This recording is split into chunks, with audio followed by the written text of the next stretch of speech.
영원히 살리로다. 아멘. 사도신경으로 우리 신앙 고백합니다. 전능하사 전지를 만드신 하나님 아버지를 내가 믿사오며 그 외아들 우리 주 예수 그리스도를 믿사오니 이는 성령으로 잉태하사 동정녀 마리아에게 나시고 본디오 빌라도에게 고난을 받으사 십자가에 못 박혀 죽으시고 장사한 지 사흘 만에 죽은 자 가운데서 다시 살아나시며 하늘에 오르사 전능하신 하나님 우편에 앉아 계시다가 저리로서 산자와 죽은 자를 심판하러 오시리라. 성령을 믿사오며 거룩한 공예와 성도가 서로 교통하는 것과 죄를 사하여 주시는 것과 몸이 다시 사는 것과 영원히 사는 것을 믿사옵나이다. 아멘. 다 함께 앉으셔서 찬송 563장 통일 찬송가로 411장 찬송 후에 최음란 장로님 기도해 주시겠습니다.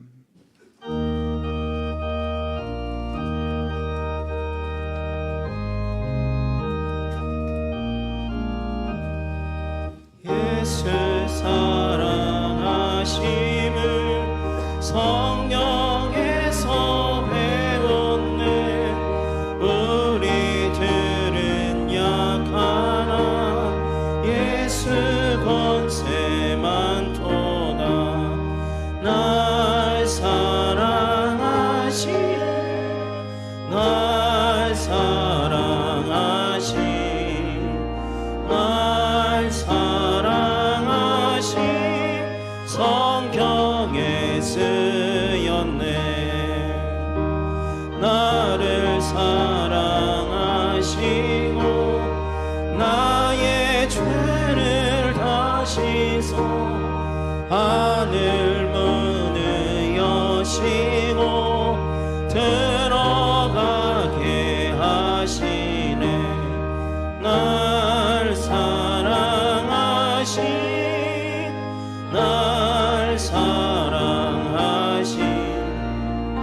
날 사랑하신 성경에 쓰였네. 내가 연약할수록 더욱 귀히 여기사 높은 보좌 위에서 낮은 나를 보시네. 날 사랑하신 날 사랑하신 날 사랑하신 성경에 쓰였네. 세상 사는 동안에 나와 함께 하시고 세상 떠나가는 나 천국 가게 하소서. 날 사랑하신 날 사랑하신 날 사랑하신 성경에 쓰였네. 아멘.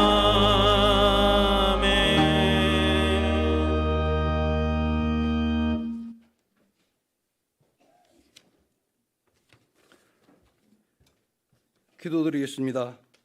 우리의 생명 되시고 우리의 사랑 되시는 여호와 하나님, 지난 한 주일 동안을 지켜주시고 주님의 날을 맞이하여 지친 몸과 영혼을 주님의 날개 아래 안식할 수 있도록 이 예배를 허락하신 감사와 영광을 드립니다.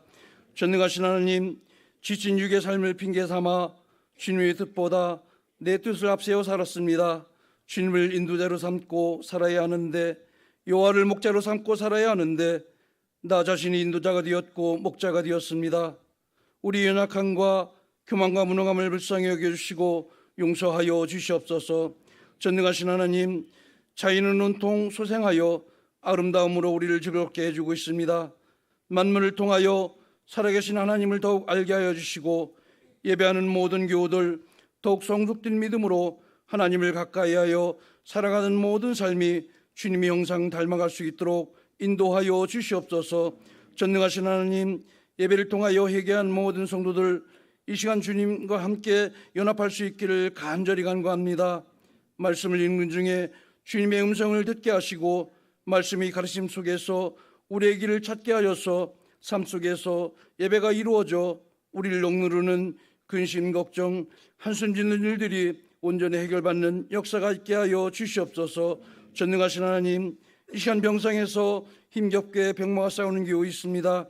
지치지 않게 하여 주시고 능히 이길 수 있는 하나님의 전능하심으로 치유 역사가 함께하여 일상으로 돌아와 이전보다 더욱 기뻐함으로 예배할 수 있도록 인도하여 주시옵소서. 이곳에 모인 모든 성민의 권속들 가난하지만 부유한 자가 되게 하여 주시고 부활의 신앙을 통하여 예수님의 가신 길을 온전히 순교로 본을 보여준 제자들의 그 믿음 우리도 소유하여 날마다 삶의 순교자가 되게 하여 주시옵소서. 교회의 리모델링을 마칠 수 있도록 인도하신 하나님, 영권도 물권도 부정함 없게 하시고 서로 기도하여 한마음 되어 안전하게 마칠 수 있도록 인도하신 하나님께 감사를 드립니다. 이제 4월 한 달을 마치고 5월을 시작합니다. 성민의 모든 기관 구석구석을 감찰하시어 부족함 없게 하시고 낭망치 않으며 계획들이 풍성한 열매로 맺혀지게 하여 주시옵소서. 제단 위에 세우신 목사님 말씀 선포하실 때에 몸과 영혼이 아픈 상처가 있다면 회복시켜 주시고 이 시간 우리의 곁에 임재하신 예수님을 만나는 성령 충만한 말씀 선포되게 하여 주시옵소서. 예배를 위해 찬양으로 준비한 수고들 또 주방에서 교사로 또 숨은 곳에서 봉사한 손길들 살펴주시고 하나님의 기름진 복으로 채워 주시옵소서. 보배롭고 존귀하신 예수님의 이름으로 기도하옵나이다. 아멘.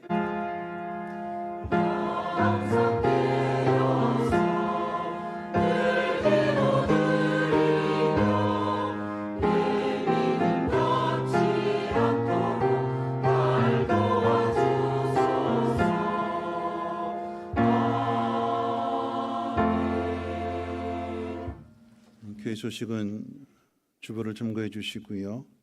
5월 가정의 달 맞이하면서 첫째 주일은 보통 이제 어린이 주일로 지키게 되는데 보다 더 의미를 좀 확대해서 다음 세대 주일, 그러니까 어린이 주일 그러면 꼭 주일학교만 이렇게 해당되는 것 같아서 다음 세대 주일로 지켜지게 됩니다. 아울러서 1부, 2부 예배는 정상으로 드려지게 되지만 3부 예배만큼은 다음 세대들과 함께 연합해서 예배를 드리는 세대 통합 예배로 드려지게 됩니다. 작년에도 그랬고 올해도 그렇고 앞으로도 계속해서 다음 세대 주일로 지키면서 함께 서로를 돌아보고 격려해주고 또 축복하는 그런 시간을 가지려고 합니다. 효도 관광이 5월 4일 돌아오는 목요일 아침 강서 고등학교 맞은편에서 버스가 6시 30분에 준비되어져 있습니다. 우리 성민교회 효도 관광은 여러분 진심이죠, 그렇죠? 어르신들을 최선을 다해서 모시려고 이번 일정 가운데 그런 코로나 동안에 거의 4년 가까이 효동강을 못 갔는데 그래서 동해바다 가셔서 동해바다도 보시고 또 한정식도 드시고 오는 길에 용평 리조트 이제 발왕산 케이블카까지 타고 올라가셔서 산 정상에서 이렇게 넓은 세상을 바라보는 이런 일정을 준비했는데요. 이제 지난 목요일날 우리 사역자들하고 함께 미리 한번 답사를 한번 가봤습니다. 어디서 식사하실지, 코스는 어떤지, 시간은 어떤지 딱 그러다가 이제 일정을 마치고 돌아오는 길에 잠깐 이제 강릉의 강문 그 경포대 옆에 카페를 들렸어요. 바리스타 대회에서 금상을 받은 사람이 운영하는 카페인데 3층 규모로 엄청 바닷가 바로 앞에 있어 엄청 큽니다. 그래서 이제 사역자들하고 올라가서 이제 커피를 3층에 올라가서 넓은 바다를 보면서 커피를 마시고 있는데 원주 제1감리교회 버스 하나랑 25인승 버스 하나가 딱 주차장에 차를 대더니 어르신들이 카페로 옷으로 오시는 거예요. 명찰 이렇게 딱 1조, 2조, 3조 해가지고는 딱 들어와서 그 자리를 쫙 메우더니 딱 앉더니 그 도우미들이 가서 커피를 딱 주문에다가 어르신들 커피를 딱 대접하는 모습을 딱 보는 순간 한 대 딱 맞았습니다. 아, 이거다. 우리 어르신들도 이렇게 멋진 모습을 좀 보여드렸으면 좋겠다. 그저 바닷바람 맞으면서 찬바람 맞으면서 잠깐 바람 쐬고 차에 들어가는 것이 아니라 젊은이들처럼 카페에 가서 그렇게 커피도 마시고 차도 마시고 그랬으면 좋겠다. 근데 문제가 되는 게 뭐냐면 경비가 문제가 되더라고요. 우리 모든 일정 이렇게 예산을 짜보니까 한 500만 원 이상 가까이 되는, 그런데 이 카페는 전혀 생각하지 않았던, 고민하면서 돌아왔어요. 이거 할까 말까. 총료전도 회장님한테 전화를 했습니다. 권사님 이렇게 가서 보니까 이게 너무 좋아 보이는데 고민이 돼요. 그랬더니 권사님 딱 하시는 말씀이, 총료전도 회장님 저보다 믿음이 좋아요. 목사님 하세요. 하세요. 그 답은 말씀 안 해주셨어요. 하세요 그랬어요. 하세요. 좀 용기를 얻었습니다. 그래 해보자. 예산 안에 들어가 있는 건 아니지만 한번 해보자. 그래서 우리 어르신들도 이 멋진 것들을 한번 누려보고 느껴봤으면 좋겠다. 그러면 주변 사람들이 뭐라고 그럴까요? 와, 성민교회 멋있다. 그렇죠? 커피는 젊은이들만 마시는 거 아닙니다. 갈비는 젊은이들만 먹는 거 아닙니다. 어르신도 드실 수 있고, 어르신들 집에만 그저 집만 지키시는 분들이 아니라 오늘 우리가 이 자리에 있을 수 있었던 것은 우리 어르신들이 기도했고 이 교회를 여러 가지 어려움들 속에서 지켜내셨고, 우리 총민교회는 올해가 어떤 의미에서 본다면 혹시라도 올해가 마지막일 수도 있겠다라고 하는 그런 마음으로 정성껏 효도 관광을 준비하는 가운데 있습니다. 여러분들 기도 많이 해주셔서 우리 어르신들이 좋은 추억 많이 쌓으시고, 가족들과 가는 것도 좋지만 친구들과 동료들과 함께 가셔서 좋은 추억들을 많이 만들고 돌아올 수 있도록 여러분들이 기도해 주시고 아울러서 많이들 또 협력해 주시기를 부탁을 드려봅니다. 교회 외부 리모델링 공사 은혜 가운데 잘 마쳤고요. 우리가 항상 기도하는 것처럼 겉모습이 중요한 것이 아니라 겉모습이 예뻐진 것만큼 우리의 속사람도 예뻐지고, 또 우리의 성민교회의 행하는 그런 모습들도 주변 이웃들에게 아름다운 마음을 잘 전해줄 수 있는 선한 영향력을 나타낼 수 있는 그런 교회가 될 수 있도록 스스로 또 모두가 다 힘써 주시기를 부탁을 드리겠고요. 결혼식 광고입니다. 우리 송재영 장로님, 이옥재 집사님의 장녀 송윤정 양과 또 우리 교회 청년 최찬영 군의 결혼식이 돌아오는 금요일 오후 2시 20분 AW 웨딩홀에 서 있습니다. 많이들 축하해 주시기를 부탁을 드리겠고요. 또 병원에 입원하신 분들 위해서도 관심 가져주시고 간절히 기도해 주셔서 다음에 다시 회복된 모습으로 만날 수 있도록 계속해서 기도해 주시기를 부탁을 드립니다. 오늘 새로 등록하신 분이 계십니다. 잠깐 자리에서 일어나 주실까요? 우리 남상민 성도님이신데, 네, 우리 박점수 집사님의 사위 되시기도 하고 집이 하남이신데 이제 안산으로 이사 오시려고 지금 이렇게 집을 알아보는 중에 있습니다. 3주간의 과정을 통해서 또 우리 교인 등록이 되셨고, 앞으로도 이제 장모님 가까이서 잘 모시면서 신앙생활 하겠다고 이렇게 고백을 하고 다짐을 했습니다. 우리 남상미 성도님을 위해서 함께 잠깐 기도드리겠습니다. 좋으신 하나님, 또 천하보다도 귀한 한 생명, 중고등학교 때까지 열심히 개척교회를 섬겼는데 잠시 세상으로 나가 있다가 다시 이제 결혼하면서 하나님의 은혜를 깨닫고 장모님 모시기 위해서 우리 안산으로 이사 오면서 또 성민교회에 등록하게 되었습니다. 이 모든 발걸음을 인도해 주시는 분이 하나님이신 줄 믿사오니 사랑하는 아들의 걸어가는 그 앞길 가운데 하나님의 놀라운 은혜와 평강으로 함께해 주시고, 이 험한 세상 살아갈 때에 가족의 힘으로 이겨낼 수 있도록 믿음의 담대함도 허락해 주시옵소서. 한 가족이 되었기에 서로 돌아보게 하시고 사랑하며 섬길 수 있는 우리 모두가 되게 하옵소서. 우리 구주 예수님의 이름으로 기도합니다. 아멘. 우리 축복하면서 준비한 선물 전해드리도록 하겠습니다. 당신은 소중한 사랑, 박수로 우리 주님이 찾으시던 그 어린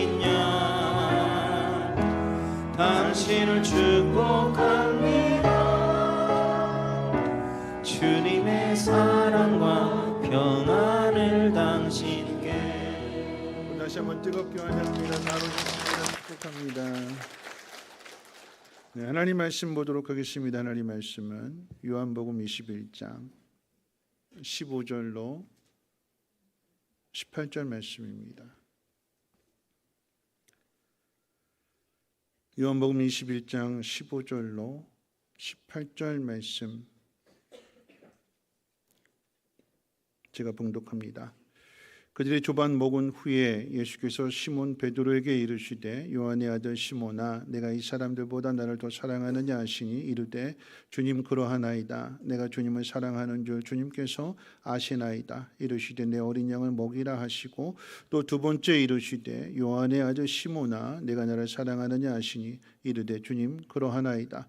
내가 주님을 사랑하는 줄 주님께서 아시나이다. 이르시되 내 양을 치라 하시고 세 번째 이르시되 요한의 아들 시몬아 내가 나를 사랑하느냐 하시니 주께서 세 번째 내가 나를 사랑하느냐 하심으로 베드로가 근심하여 이르되 주님 모든 것을 아시오매 내가 주님을 사랑하는 줄을 주님께서 아시나이다. 예수께서 이르시되 내 양을 먹이라. 내가 진실로 진실로 내게 이르노니 내가 젊어서는 스스로 띠띠고 원하는 곳으로 다녔거니와 늙어서는 내 팔을 벌리리니 남이 내게 띠띠우고 원하지 아니하는 곳으로 데려가리라. 아멘. 임마누엘 찬양대 찬양 읽겠습니다.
기도하겠습니다. 참으로 좋으신 하나님, 오늘도 하나님을 믿는 자로 하나님 앞에 서게 하시고 신령과 진정으로 하나님을 예배하며 또한 감사한 마음으로 귀한 예물을 하나님 앞에 드립니다. 하나님 기쁨으로 받아주시고 죽었던 모든 것들이 다시 소생케 되어지는, 어두웠던 곳에 밝은 빛이 비추어지는 거룩한 예물로 귀하게 쓰임받게 도와주시고 그곳에 하나님 기름 부어주심으로 인하여서 하나님의 영광이 나타나게 하옵소서.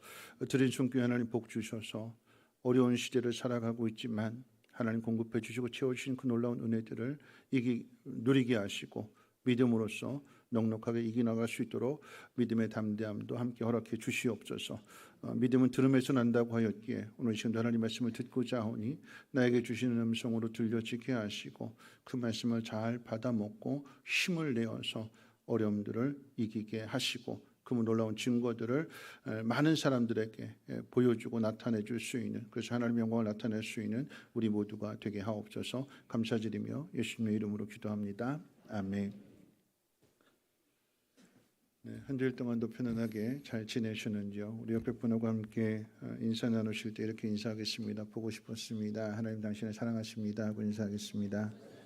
네, 보고 싶었습니다. 하나님 당신을 사랑하십니다. 우리 오랜만에 표로 다시 한번 인사하겠습니다. 기도로 묻고 말씀으로 깨닫고 삶으로 전합시다 하고 인사하겠습니다. 네, 기도로 묻고 말씀으로 깨닫고 삶으로 전합시다.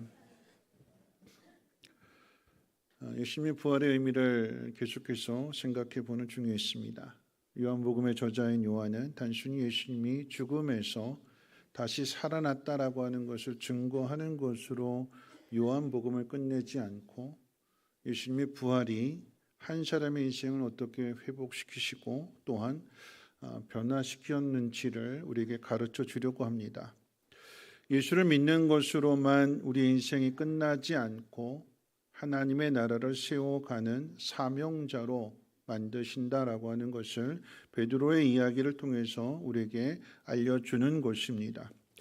그리고 이런 이야기는 예수님 시대만 이야기가 아니라 오늘 우리 시대에도 일어나는 일들이라고 하는 것을 우리가 지난 주일 극작가 오혜령 씨에 대한 이야기를 통해서도 함께 살펴보았습니다. 그런데 하나님 은혜 가운데 우리 교회에도 하나님은 좋은 소식을 지난 목요일에 들려주셨습니다. 고대병원에 입원해 있는 김충현 집사님의 이야기인데요. 집사님은 이제 진단 결과 폐암 3기 후반이라고 하는 진단을 받았습니다. 그래서 2기까지는 수술로 치료가 되는데 3기 넘어서부터는 수술이 안 되고 항암과 이제 방사선 치료를 해야 된다라고 하는 거죠. 어떻게 치료할 것이냐를 두고 이제 지난 목요일 모든 검사를 다 마쳤는데 감사하게도 집사님의 케이스에 딱 맞는 치료약이 개발되어 있대요. 그러니까 항암 치료나 방사선 치료나 이게 아니라 이제 수요일쯤 퇴원하셔서 약을 그저 약국에서 이렇게 처방을 받아서 물론 이제 그게 항암제이긴 하지만 그 약을 먹으면 병원에 입원해서 계속해서 치료받고 이런 과정을 거치지 않아도 치료가 될 수 있다라고 하는 것입니다. 얼마나 감사한 일인지 몰라요. 갑자기 찾아온 시련이었지만 그 속에서 하나님께서 은혜를 베풀어 주시는 그 놀라운 손길들을 보게 되는 것이고 지난 주일에도 말씀을 드렸는데요. 집사님이 이제 그 카톡을 보내주셨어요. 성경 보는 그런 모습들 그리고 고대병원 그 둘레길을 산책하는 그런 사진을 보내주셨는데 어제도 이제 사진을 보내주셨어요. 어제 보내준 사진을 이렇게 보게 되니까 제일 먼저 집사님 병원에 입원해 계신 그 병실이 13층인데 13층에서 내려가는 계단, 엘리베이터가 아니고 계단 사진을 딱 찍어 보내주셨어요. 운동한다라고 하는 거죠. 올라가는 건 힘들어서 못하고 내려오는 것부터 그리고는 이제 고대병원 주변에 둘레길 산책하는 코스 들어오면서 복도에 있는 그런 미술 작품들 그림들 하나하나 찍어가지고 보내주셨어요. 그리고 마지막으로 병실에서 13층 병실에서 하늘을 보면서 찍은 사진들을 이렇게 보내주셨어요. 그 사진들을 보면서 코로나 때문에 직접 병원을 신방할 수 없고 병문안 갈 수 없지만 집사님의 일상이 어떻게 이루어지는가를 보게 되었고, 갑자기 찾아온 시련임에도 불구하고 일상의 그 소소한 것들을 돌아볼 수 있는 은혜 주심에 감사하면서 그 사진 끝에 이런 문자도 잊지 않았습니다. 목사님과 성도님들 기도의 힘에 항상 감사를 드립니다. 함께 기도해 주기 때문에 그 기도의 힘을 힘입어서 어려운 시련들을 잘 헤쳐나가고 있다라고 하는 믿음의 고백이고 감사의 고백입니다. 자, 이제 지난주에 이어서 우리 이제 베드로에 대한 이야기를 조금 더 이어가려고 합니다. 베드로와 요한을 포함한 7명의 제자가 갈릴리 바다에 고기 잡으러 나갔다고 했습니다. 갈릴리가 고향인 제자들이 고향에 돌아와서 고기를 잡으러 바다에 나갔다라고 하는 이야기는 평범한 이야기이고 일상의 이야기이지만 이 평범한 일상 속에 특별한 시선들이 존재하게 됩니다. 베드로가 고기를 잡으러 나갔다라고 하는 그 사실 속에 감추어져 있는 세 가지 시선을 잠깐 생각해 본다면, 첫 번째 시선은 바로 이런 모습들을 성경 안에서 바라보게 되는 우리들의 시선일 것입니다. 우리는 성경 이야기를 통해서 베드로가 다시 고향으로 돌아와서 고기를 잡으러 바다에 나갔을 때에 고향에 돌아온 이 사실이 예수님 죽기 전에 갈릴리에서 다시 예수님을 만나게 될 것이라고 하는 예수님의 말씀이 먼저 있었고, 그리고 천사들을 통해서도 예수님께서 먼저 갈릴리에 가셔서 기다리고 계신다라고 하는 말씀을 가르쳐 주시고 들려주셨기 때문에 제자들이 갈릴리로 고향으로 다시 왔다라고 하는 것을 우리는 알 수 있지요. 이 모든 내용들을 다 알기 때문에 좀 더 편안한 시선으로 베드로에 대한 이야기를 생각하게 될 것입니다. 그런데 또 다른 하나의 시선이 있다면 그 시선은 그 당시에 바다에 고기를 잡으러 나간 베드로를 바라보는 동네 사람들의 시선일 것입니다. 베드로는 3년 전에 예수님의 제자가 되겠다고 하면서 모든 것을 버리고 떠났었습니다.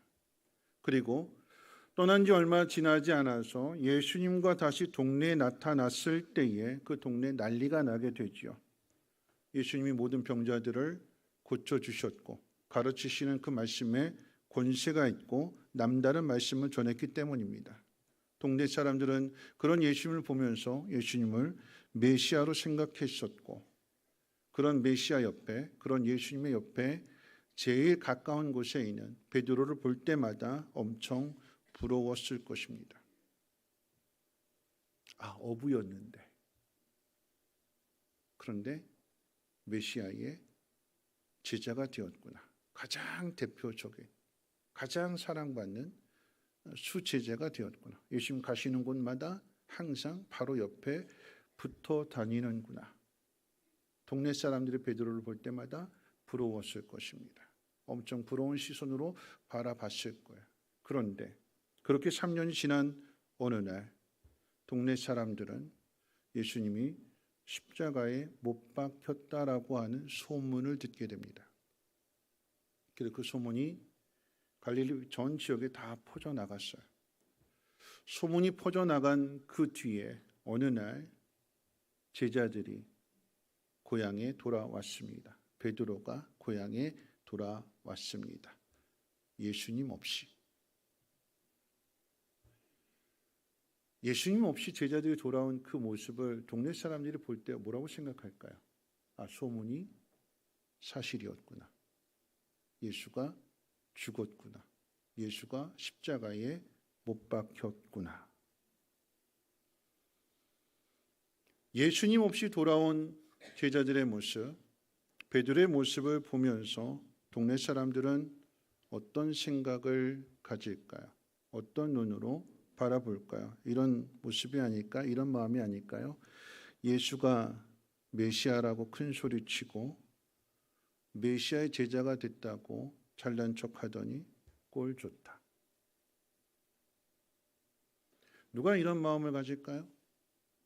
아마도 베드로를 꼴보기 싫어했던 사람들의 마음이 이런 마음일 것이고 이런 생각일 것입니다. 제가 왜 성경에 기록되어 있지 않은 동네 사람들의 이야기를 하는지 아십니까? 이 이야기는 제 추측이지 성경에 기록된 내용이 아니에요. 근데 제가 왜 이야기를 할까요? 여러분, 이런 마음이, 이런 생각들, 이런 말들이 세상 모든 사람들의 말이고 마음이고 생각이기 때문에 그러합니다. 잘 살아보겠다고 큰 소리치고 고향 떠나더니 쫄딱 망해서 돌아왔네. 꼴 좋다. 누가 또 이런 말을 했을까요? 룻기서 1장에 보면 나오미가 베들레헴을 떠나서 모압으로 이사 갔다가 그곳에서 남편 죽고 두 아들 잃고 난 뒤에, 물론 룻과 같이 함께 오기는 했지만, 그런데 뭐라고 이야기하는가? 풍족해서 나갔는데 쫄딱 망해서 알거지가 되어서 돌아왔다. 동네 사람들이 이런 나오미를 어떻게 생각했을까요? 단지 구약에만의 이야기가 아니죠. 누가복음 15장 가운데에도 보면 예수님 비유로 말씀하실 때 돌아온 탕자의 비유 가운데 둘째 아들이 아버지 재산을 물려받아서 세상에 나가서 다 말아먹고 다 탕진하고 알거지가 되어서 알몸으로 돌아옵니다.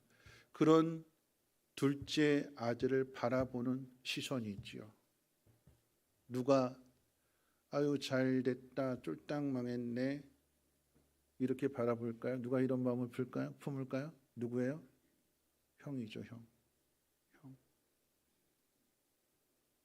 그렇게 잘난 척하더니 난 다르게 살 거라고 그렇게 큰 소리 치더니 쫄딱 망해서 돌아왔네.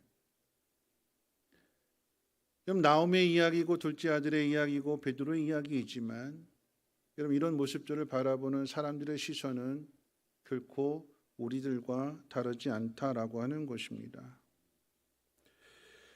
여러분, 이 모습 속에서 우리가 기억해야 되는 것은 사람 살아가는 모습들이 다 똑같아요. 다르지 않습니다. 시대가 달라도 사람들이 달라도 다 똑같습니다. 그래서 이런 불편한 시선들이 있기 때문에 우리가 실패를 두려워하고 넘어지는 것을 두려워합니다. 친구가 길을 가다가 빙판길에 미끄러져서 넘어졌어요. 겨울이었는데 미끄러져서 넘어졌습니다. 근데 넘어진 친구가 안 일어나고 있어요. 크게 다쳤나 보다. 어디가 잘못됐나 보다. 다가갔어요. 그랬더니 그 친구가 이렇게 이야기합니다.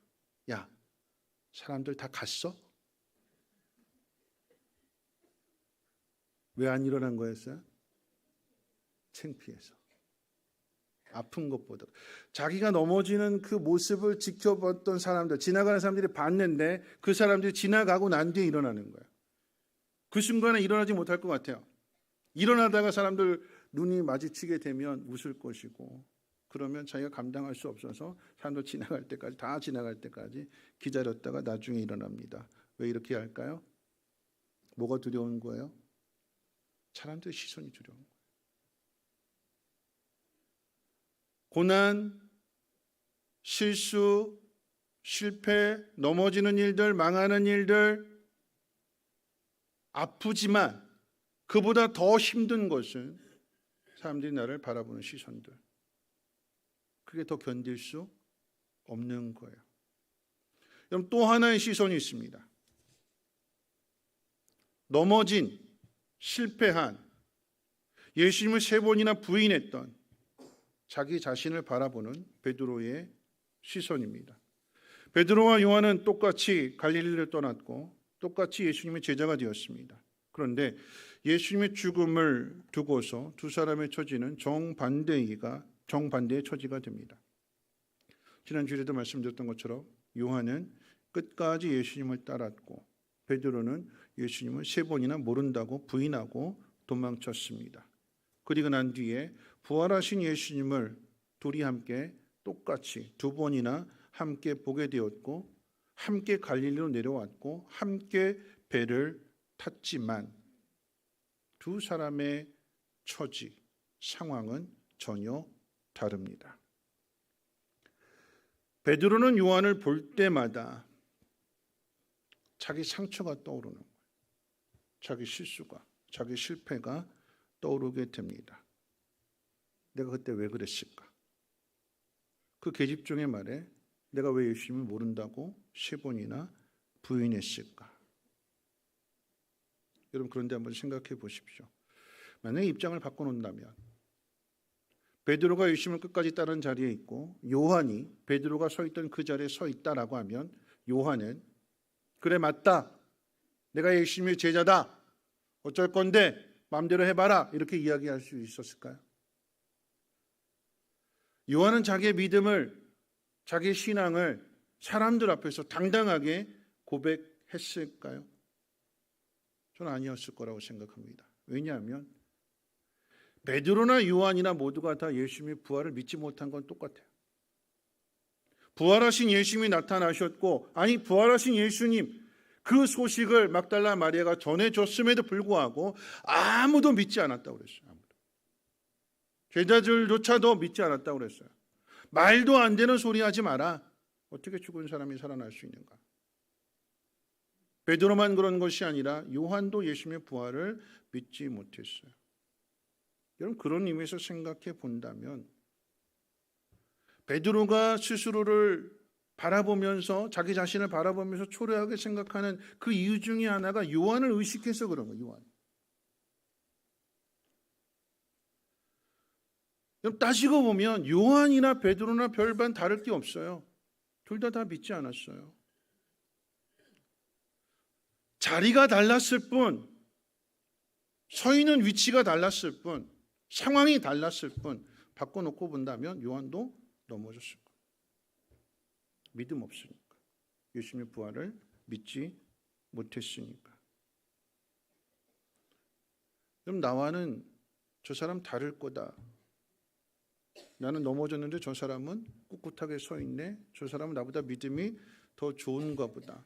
여러분 상대방을 보면서 내가 낙심하지 말아야 되는 것은 거기에는 아무런 발전이 없어요. 이 문제를 해결하기 위해서 베드로가 해야 되는 일은 요한을 바라보는 것도 아니고 동네 사람들의 시선을 의식하는 것도 아니고 예수님 바라보는데 그 답이 있는 거예요. 예수님과 나와의 관계 속에서 내가 예수님을 믿지 않았기 때문에 내가 넘어진 일들이라고 한다면 예수님 앞에서 내 모습이 어떠한 모습인가를 점검해보고 잘못한 것이 있다면 회개해야 되는 것이고 회개하게 될 때에 용서를 받게 되는 것이고 그 마음이 새로워지게 되는 것이며 그래서 상처들을 아픔들을 실수를 실패들을 떨쳐내고 일어날 수 있는 것입니다. 사람들이 나에게 답을 주는 것이 아니라 주님과 나의 관계 속에서 답을 찾아야 된다라고 하는 거죠. 여러분 그런 의미에서 베드로가 예수님을 3번이나 부인했던 상황들을 한번 생각해 봅니다. 베드로가 예수님을 끝까지 따르는데 실패했던 그 이유가 무엇일까요? 저는 3가지로 생각하는데 여러분 우리에게도 해당이 되는 이야기이기 때문에 여러분 잘 들어보셔야 돼요. 베드로가 왜 3번이나 예수님을 부인하게 되었는가? 왜 실패하게 되었는가? 그 첫 번째 이유는 예수님이 잡히시고 십자가에 못 박히시는 그 일들은 베드로가 꿈꾸었던 일들이 아니기 때문에 그래요. 예수님이 잡혀간다? 예수님이 재판을 받는다? 예수님이 십자가에 달린다? 예수님이 죽으신다? 이런 걸 미리 알았다라고 하면 베드로는 절대 고향을 떠나지 않았을 것입니다. 베드로가 고향을 떠날 수 있었던 것, 어부의 직업을 버릴 수 있었던 것은 예수님 따르게 되면 예수님이 하나님의 나라를 세우실 것이고 끝까지 따르게 되면 성공할 거야, 높은 자리에 앉게 될 거야, 내 인생을 지금보다도 더 크게 성공시킬 수 있을 거야 라고 하는 기대감을 가지고 따라온 거잖아요. 예수님 잡히시는 일, 끌려가시는 일, 고난을 당하시는 일, 고문받으시는 일, 이런 것들은 베드로의 계획 속에 베드로가 상상했던 일들 가운데 절대 일어날 수 없는 일들이었어요. 그런데 그 자리에 서게 되니까 내가 바라지 않았던 일들, 내가 원하지 않았던 그 자리에 서게 되니까 어떻게 해요? 아무런 준비가 없거든요. 미리 생각했더라고 한다면, 예수님 말씀을 통해서 마음의 준비를 단단히 했더라고 한다면, 네가 나 3번 부인할 거야, 그 말씀을 받아들였다라고 하면 준비했을 터인데 그런 일들은 절대 일어나지 않을 것이고 혹 그런 일이 일어난다 할지라도 자신은 다를 것이라고 자신했기 때문에 그런 상황에 부딪히게 되니까, 그런 현실을 맞이하게 되니까 넘어지는 거예요. 준비하지 못했기 때문에, 당황스러운 현실을 맞이했기 때문에 넘어집니다. 우리도 다르지 않잖아요. 내가 아는 일들, 내가 경험한 일들, 내가 준비한 일들 그랬다면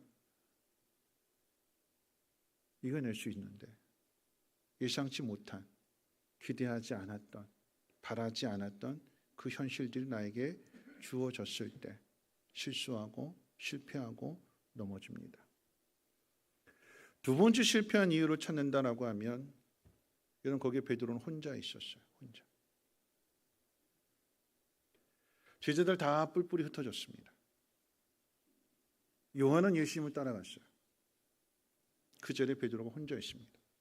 만약에 제자들이 함께 있었다라고 하면, 함께 있는 가운데에서 너도 예수의 제자가 맞지, 너도 그와 같은 갈릴리 사람이지, 너도 그 당이지, 이렇게 부를 때 동료들이 있었다면, 친구들이 있었다면, 제자들이 함께 있었다라고 한다면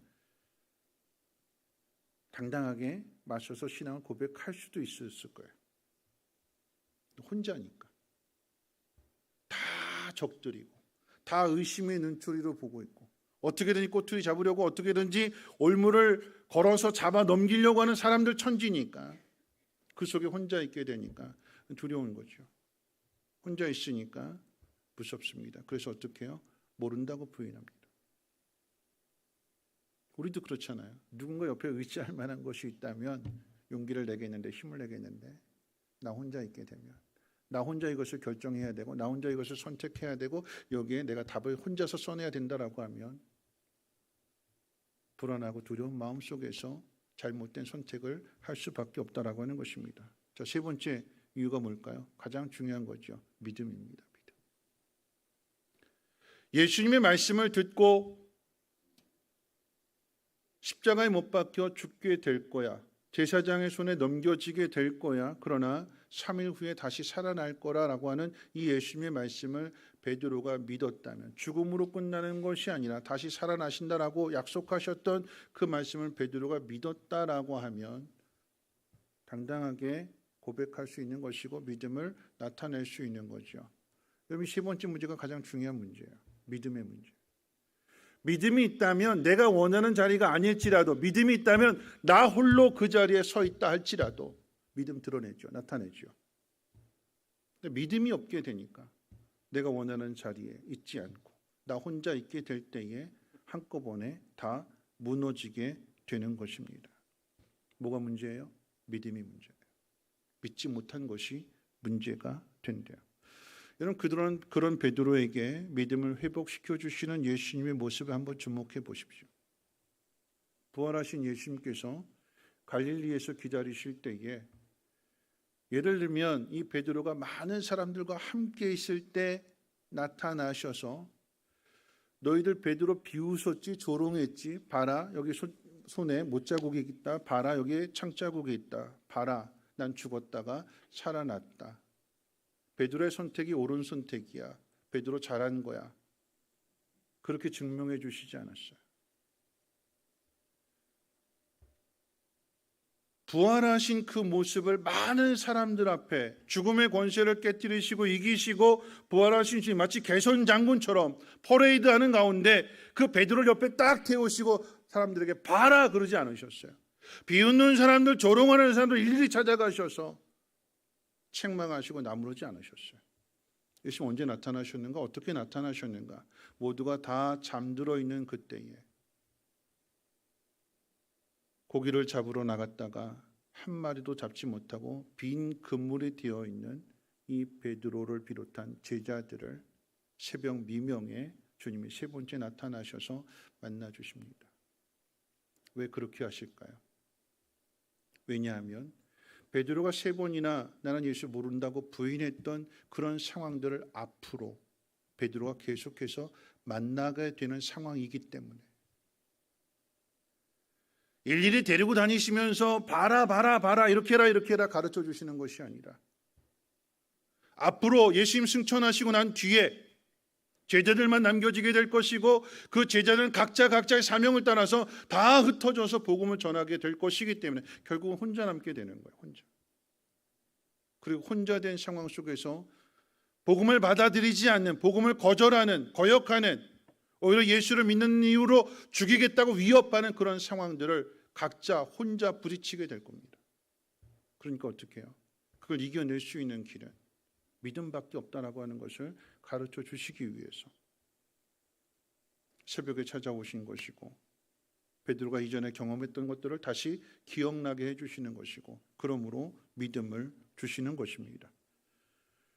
여러분, 예수님께서 그저 단순히 죽었다 살아났다라고 하는 그 흔적을 보여주시고 그 잃어버렸던 믿음을 회복시켜 주시는 것으로 끝나는 것이 아니라, 여러분, 믿음의 회복은 분명한 목적이 있고 방향이 있는데 그 목적과 방향은 사명입니다. 사명. 예수님이 죽었다 살아나셨다는 사실을 그저 아는 것으로 끝내는 것이 아니라, 이 사실을 아는 것이 이 사실을 알지 못하는 사람들에게 어떻게 나타나는가, 하나님의 영광이 누구를 통해서 어떤 방식으로 나타나게 되는가, 그리고 우리는 어떤 사람이 되어야 하는가를 가르쳐 주시기 위해서 베드로에게 사명을 주십니다. 그리고 그 사명을 주시기 위해서 예수님 베드로에게 3번 질문하시죠. 똑같은 질문입니다. 요한의 아들 시몬아, 네가 이 사람들보다 나를 더 사랑하느냐? 요한의 아들 시몬아, 네가 나를 사랑하느냐? 요한의 아들 시몬아, 네가 나를 사랑하느냐? 똑같은 3번의 질문을 하시는데, 베드로는 그 3번의 질문을 받고 똑같은 대답을 합니다. 내가 주를 사랑하는 줄 주께서 아시나이다. 그런데 3번째 대답은 틀려요. 첫 번째 대답은 자신 있게 이야기했습니다. 두 번째 이야기도 자신 있게 대답했습니다. 그런데 3번째는 근심하면서 대답했다. 근심하면서. 왜 근심할까요? 자신 있게 대답했고 자신 있게 대답했는데 3번째 질문하니까 꼬리를 내리는 거예요. 꼬리를 내려요. 왜 꼬리를 내릴까요? 문득 자기 상처가 생각이 났어요. 자기 아픔이. 어떤 상처가 어떤 아픔일까요? 큰 소리 쳤는데 넘어졌거든요. 큰 소리 쳤는데 도망쳤거든요. 자기 자신의 모습이 보여지게 되니까 그 상처가 생각나니까 근심하면서 내가 주를 사랑하는 줄 주께서 아시나이다. 이렇게 대답할 수밖에 없는 거죠. 여러분, 이와는 대조적으로 예수님은 베드로에게 그 3번의 대답을 들으시고 사명을 주시는데 이 사명이 점점 커져 나갑니다. 베드로의 대답은 3번 질문에 대해서 크게 이야기했다가 점점 꼬리를 내리고 흐려지는 그런 대답이었는데, 예수님의 사명은, 베드로에게 맡겨주신 사명은 점점 커져요. 첫 번째 사명은 내 어린 양을 먹이라. 두 번째 사명은 내 양을 치라. 3번째 말씀은 내 양을 먹이라. 똑같은 말씀인데요, 똑같은 말씀이면서도 차이가 있다면 점점 그 사명이 커집니다. 여러분, 어떤 게 쉬울까요? 여러분, 어린 양을 먹이는 게 쉬워요? 큰 양을 먹이는 게 쉬워요? 어떤 게 더 쉬울까요? 어린 양을 먹이는 게 쉬울까요? 큰 양을 먹이는 게 쉬울까요? 큰 양을 먹이는 게 쉬워요? 큰 양은 많이 먹어요. 어린 양은 요만큼 먹어요. 큰 양은 이만큼 먹어요. 여러분, 내가 준비해야 된다면 어린 아이들은 요만큼 준비하면 되는데 큰 양은 어떻게 해요? 이만큼 준비해야 돼요. 어린 양은 주는 대로 먹습니다. 근데 큰 양은 거절하게 돼요. 어린 양은 잘 따라옵니다. 근데 큰 양은 안 따라와요. 왜 예수님께서 어린 양을 먹이라, 내 양을 치라, 내 양을 먹이라 하는 그 의미로 말씀하시는지 한번 생각해 봐요. 자, 어린 양을 먹이고 난 다음에 그 다음에 해야 되는 일은 양을 치는 일입니다. 양을 친다는 그 의미 속에는 양들이 아플 때 찾아가서 위로해주고 고쳐줘라. 양을 돌보는 그 일들 가운데 양이 목자를 따르지 않고 자기 기준, 자기 생각, 자기 판단으로 다른 길로 갈 수 있어요. 그러면 목자는 그 양을 포기하지 말고 찾아서 다시금 데리고 와라. 아프면 돌봐주고 배고프면 먹여주고 집을 나가면 찾아가서 다시금 그 양을 데리고 와라, 품어줘라. 이게 양을 치라라고 하는 의미 속에 담겨져 있는 내용입니다. 그리고 세 번째 말씀하시죠. 내 양을 먹이라. 어린 양을 먹이라라고 하는 것과 내 양을 먹이라라고 하는 것에 차이가 있다면 오늘 그 차이를 그냥 거기서 말씀을 딱 끝내지 아니하시고 내 양을 먹이라라고 하는 그 말씀 뒤에 이어지는 말씀이 있잖아요. 우리 같이 한번 읽어볼까요? 18절 말씀 같이 한번 읽어봅니다. 시작. 내게 이르노니 내가 젊어서는 스스로 띠띠고 원하는 곳으로 다녔거니와 늙어서는 내 팔을 벌리리니 남이 내게 띠띠우고 원하지 아니하는 곳으로 데려가리라. 내 양을 먹이라라고 말씀하시면서 베드로가 어떻게 사명을 감당할 것인지에 대한 이야기인데 여러분 이 말씀 가운데 제일 주목해야 되는 말씀이 어떤 말씀일까요? 네가 원하지 않는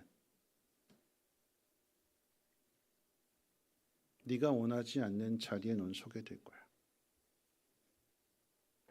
네가 원하지 않는 양들을 맡게 될 거야. 말 잘 듣는 좋은 양, 순종을 잘하는 좋은 양, 그런 양들을 맡기는 것이 아니라 주님은 거절하고 고역하고 돌을 들어서 위협하는 그런 사람들 속으로 베드로를 보내십니다. 사도행전에 기록되어져 있는 베드로의 이야기를 보게 되면 많은 사람들에게 복음을 전해서 5,000명, 3,000명이 회개하게 되고 초대교회 폭발적인 부흥을 이루게 되는 거죠. 성전 미문에 앉아있던 안진뱅이도 고치게 됨으로 인해서 많은 사람들이 또 믿게 됩니다. 예수의 소문이 예수의 이름이 점점 퍼져나가게 될 때에 이런 베드로가 잡히게 되는 것이고 고문을 당하게 되는 것이고 감옥에 갇힙니다. 그리고 이야기하죠. 너 네 입에서 한 번이라도 예수의 이름이 나온다면 너도 죽인다. 베드로가 뭐라고 대답할까요? 내가 사람을 두려워하랴 하나님을 두려워하랴. 여러분 그 자리는 베드로가 원하는 자리가 아니었어요. 베드로는 거기 혼자 있습니다. 그런데 홀로 그렇게 믿음을 나타낼 수 있었던 이유가 어디에 있을까요? 자신이 맡겨주신 그 사명을 감당하면서 베드로의 믿음도 함께 성장해 가는 거였어요. 일이 무거우면 무거울수록 그저 내가 하고 싶은 일들, 내가 원하는 일들만이 아니라 내가 원치 않은 일들이 나에게 주어졌을 때 그 일을 감당하는 그것이 그 사람의 믿음이 되고 그 사람의 능력이 되는 거예요. 주님이 우리에게 원하시는 것이 어디에 있는가? 그저 평탄한 길 쫙 깔아놓으시고 편하게 가라, 쉽게 가라 이렇게 하시는 것이 아니라 내가 가지고 있는 이런 현실들은 내가 바라는 일들이 아니었어요. 사업이 망하는 일들, 자녀들이 속을 썩이는 일들, 내가 아픈 일들. 이건 내가 결코 내 인생 가운데 꿈꾸던 일들이 아니었어요. 행복을 위해서 내가 원하는 일들이 아니었습니다. 베드로가 3번이나 예수를 부인하고 실패했던 이 이야기는 오늘 우리 모두의 이야기예요. 어떤 이야기일까요? 내가 원하는 자리에 서지 않게 되었을 때에 거기서 믿음을 나타낼 수 있는 거예요. 나를 도와주는 사람들이 함께 옆에 있을 때는 힘을 내고 용기를 내고 믿음을 나타내지만 이 사람들이 다 떠나고 나서 나 혼자 남게 되었을 때 나는 그럼에도 그 자리에서 내 믿음을 드러낼 수 있는가? 그 시험을 이겨낼 수 있는가? 나 혼자 있을 때 내가 혼자 선택하고 내가 혼자 결단해야 되고 사업이 망해서 가족 모두가 다 고통을 겪고 어려움을 겪지만 결국 이 문제를 해결할 수 있는 것은 누구냐? 내가 해결해야 되는 문제예요. 내가 아파요. 병에 들었어요. 가족들이 도와주고 가족들이 지켜주고 가족들이 간호를 하겠지만 그러나 그 가운데서 이것을 결국 이겨낼 수 있는 건 누가 이겨내야 되는가? 내가 이겨내야 되는 거예요. 그리고 그것을 이겨낼 수 있도록 오늘 예수님께서 찾아오셔서 믿음을 회복시켜 주시고 그리고 사명을 주세요. 어떤 의미일까요? 우리의 인생이 예수님께서 베드로를 제자로 선택하시고 부르셨을 때에 실패했다고 도망쳤다고 내버려 두시는 것이 아니라 다시 찾아오셔서, 아니 먼저 가서 기다리셔서 만나주시고 고쳐주시고 그래서 깨닫게 해주시는 거예요. 내가 원하는 자리에 서지 않는다 할지라도, 내가 원하는 곳에 있지 않는다 할지라도, 나 혼자 있을지라도 두려워하지 말고 믿음을 드러내라. 옳은 일을 행하라. 선한 일을 행하라. 베드로의 실패가 오늘 우리에게 주는 교훈의 의미요.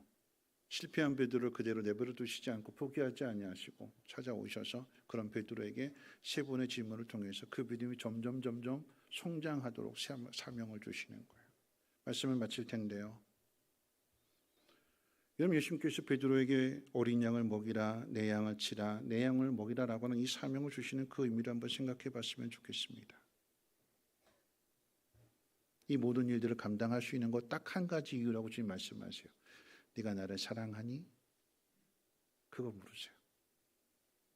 그 이야기는 다른 사람들이 나를 어떻게 생각하는가,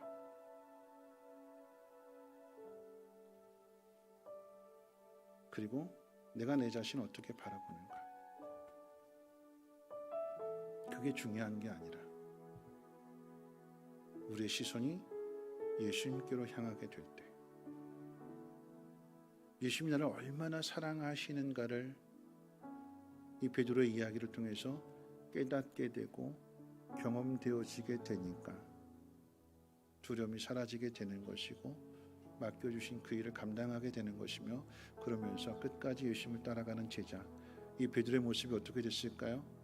19절 말씀 가운데 보면 예수님이 죽음에 대해서, 베드로의 죽음에 대해서 말씀하시면서 하나님의 영광을 나타낸다고 그랬어요. 그리고 뒤어 나오는 이야기는 요한은 요한의 사명 각자의 것이고 베드로는 베드로의 사명이라고 하는 이야기예요.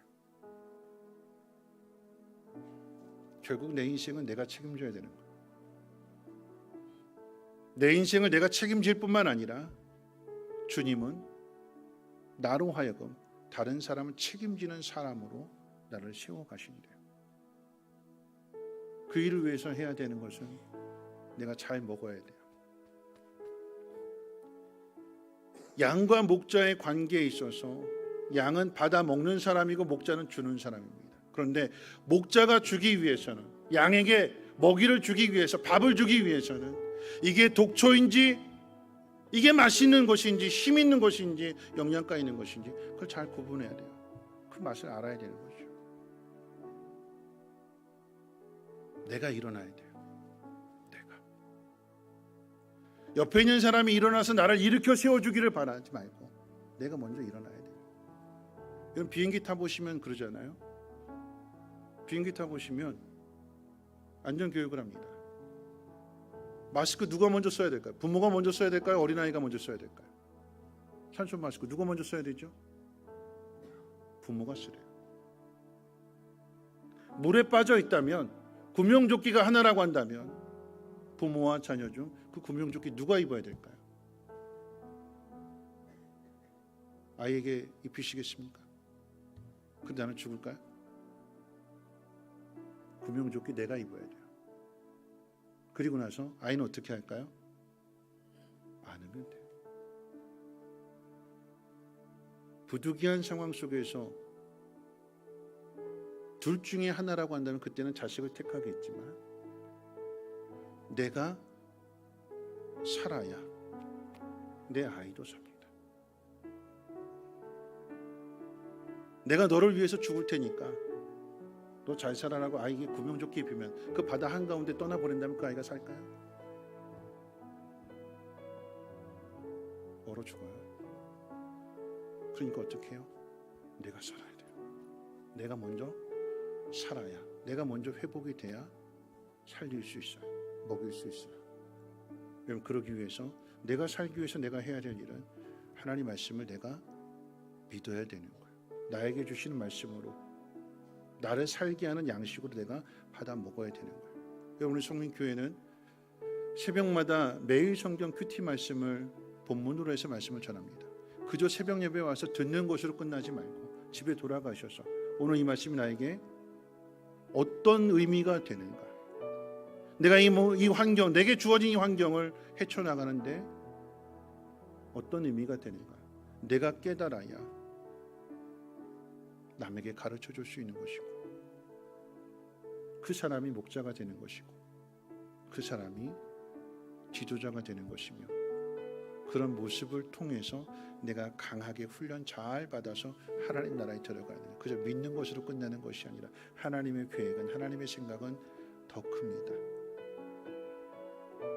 천국에 들어가는 것으로 끝나는 것이 아니라 함께 천국에 들어갈 수 있는 그런 사람이 되라고 우리를 훈련을 시키시는데요.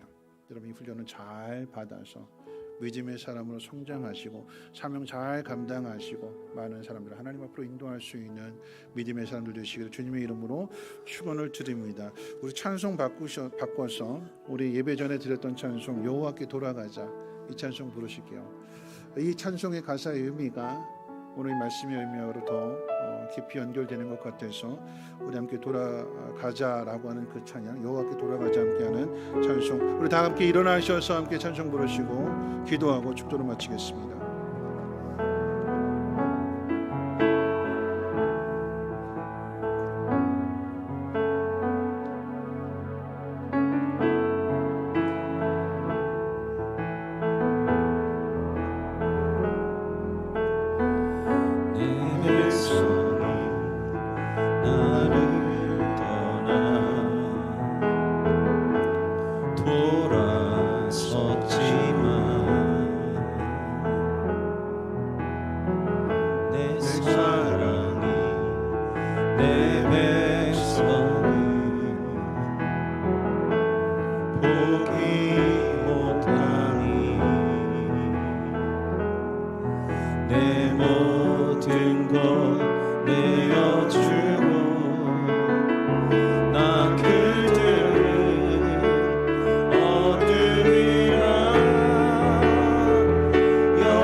생각하면서 기도하실 텐데요. 이런 베드로가 실패하는 그 일들이 우리에게 주는 교훈이 뭘까요?